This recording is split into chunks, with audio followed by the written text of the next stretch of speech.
Bonjour, aujourd'hui on commence avec un nouveau concept, celui lié à l'application de la théorie des probabilités en actuariat.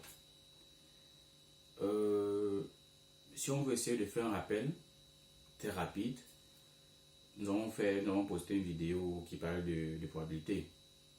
La théorie de probabilité de façon générale, de façon ramassée, peut être définie comme étant une branche de mathématiques qui étudie les expériences aléatoires et leurs résultats de façon rapide. Alors, nous savons déjà à partir de nombreux travaux que la probabilité, ou du moins la théorie de probabilité, l'analyse stochastique en général, la théorie de probabilité et l'analyse stochastique ont des applications nombreuses. Des applications nombreuses. Aujourd'hui, lorsqu'on parle de phénomènes aléatoires, tout ce qui n'est pas déterministe, on a besoin d'étudier ces phénomènes à l'aide de variables aléatoires, à l'aide de la théorie des probabilités dans l'ensemble. Donc, il ne s'agit pas pour nous ici de manipuler les concepts de la littérature en actuariat. Mais il s'agit pour nous de manipuler les concepts mathématiques utiles en actuariat. Ok? De manipuler les concepts aléatoires, les concepts stochastiques utiles en actuariat. Mais c'est vrai, on ne pourra pas faire l'actuariat sans parler aussi de quelques concepts en actuariat, c'est impossible. Donc on va parler des concepts en actuariat, mais puisque la littérature en actuariat, le vocabulaire, on peut retrouver ça sur internet très facilement. Mais les techniques de calcul le plus souvent, c'est souvent simplement en cours qu'on voit ces choses-là. Et pour la plupart, le cours souvent n'est pas très digeste. Ok? Le cours n'est pas très digeste, raison pour laquelle nous, on va essayer, comme on pourra, et de présenter ces notions-là un peu avec les vidéos, mais beaucoup plus avec les cours en ligne. Donc, comme on l'a dit, notre but, c'est de manipuler les outils mathématiques, les outils stochastiques, probabilistes en actuariat. Mais dans un premier temps, on va être axé dans la modélisation et l'évaluation quantitative des risques en actuariat. C'est d'abord ça qu'on va essayer de regarder. Et pour cela, on a besoin de travailler avec beaucoup de notions de probabilité, comme les variables aléatoires, par exemple. Les variables aléatoires, on a vu dans une des vidéos, ce sont des applications mesurables d'un espace probabilisé vers un espace mesurable. Donc, de façon générale, c'est ça. Mais, si on veut prendre le cas des variables aléatoires, par exemple, restons sur les variables aléatoires. Ok? C'est une vidéo introductive. Donc, on essaie de présenter un peu quelques notions, quelques applications. Donc, si on reste dans le cas des variables aléatoires en assurance, les variables aléatoires en actuariat, autant pour moi, les variables aléatoires en assurance aussi, hein, c'est pas exclu. Donc, les variables aléatoires en actuariat peuvent modéliser par exemple le nombre de sinistres. Ok? Peuvent modéliser par exemple le coût d'un sinistre. Peuvent modéliser par exemple le coût d'un contrat d'assurance. Ok? Le coût pour un portefeuille d'assurance et bien d'autres. Le coût lié à une catastrophe. Les applications sont vastes. Et par la même occasion, les variables aléatoires peuvent aussi, par exemple, à partir de leur espérance et leur variance, permettre de déterminer les coûts, les pertes espérées et leur variabilité. Donc, si on veut seulement rester au niveau des variables aléatoires, vous voyez déjà le nombre énorme d'applications, le nombre énorme, n'est-ce pas, d'utilisations.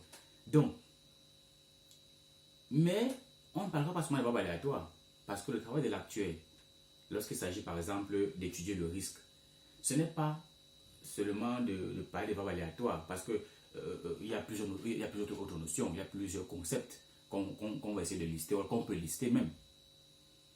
Parce que lorsque l'actuaire veut travailler sur le risque, son rôle n'est pas d'annuler le risque. On l'avait déjà dit dans une vidéo. Donc, son rôle n'est pas d'annuler le risque, parce que c'est impossible. Son rôle, c'est d'étudier le risque, c'est de l'analyser, c'est de le réduire. OK? Ou alors de le transférer. Par conséquent, pour essayer de manipuler ces notions, il a besoin, ou alors on a besoin, en tant qu'étudiant en actuariat, en tant que même travailleur même dans le domaine de l'actuariat, on a besoin de connaître ces concepts de probabilité. Donc, comme ça, on a besoin par exemple d'étudier des notions comme les espérances mathématiques, les variances, les espérances conditionnelles, les covariances, ok, les coefficients de corrélation linéaire, les coefficients d'asymétrie, les kurtosis, les moments d'ordre n. On a besoin de connaître même aussi des fonctions de répartition, comment on appelle les fonctions de répartition, les fonctions à densité, les fonctions de masse, les fonctions caractéristiques, les fonctions génératrices, les fonctions génératrices des moments, et même de manipuler des lois précises, parce qu'il y a des lois qui modélisent exactement certaines choses. Ok? Par exemple, les lois de Poisson, les lois exponentielles, les lois de Bernoulli, les lois binomiales, les lois géométriques, les lois hypergéométriques, les lois binomiales négatives, les lois de Gumbel, les lois de Weibull, les lois de Pareto. On a besoin de manipuler beaucoup de choses, beaucoup de choses. Et par conséquent, il est important de savoir manipuler, ok? Même si on est un actuaire, il est important de savoir manipuler ces objets, on va dire qu'on doit ces outils, ok? Donc, notre exemple d'application, lorsqu'on a la fonction de répartition, par exemple, le complément de la fonction de répartition, c'est ce qu'on appelle en actuariat la fonction de suivi.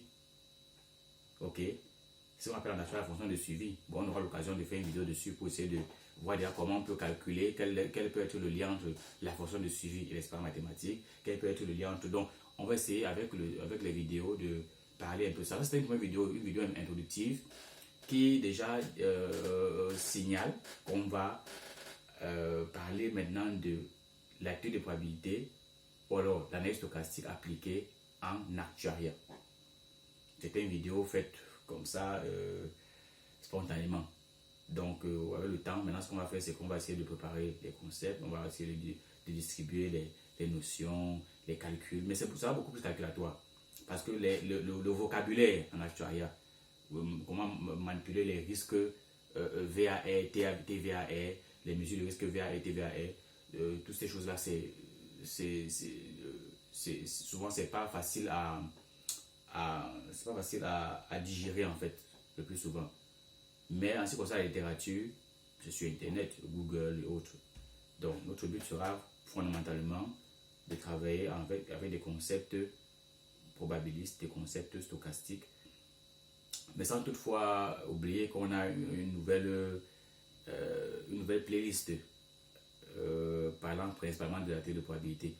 Mais seulement que dans le cas de cette nouvelle playlist liée à la théorie de probabilité appliquée en actuariat, ce sera de la probabilité du moins des notions de probabilité qui touchent directement, ok, l'analyse actuarielle.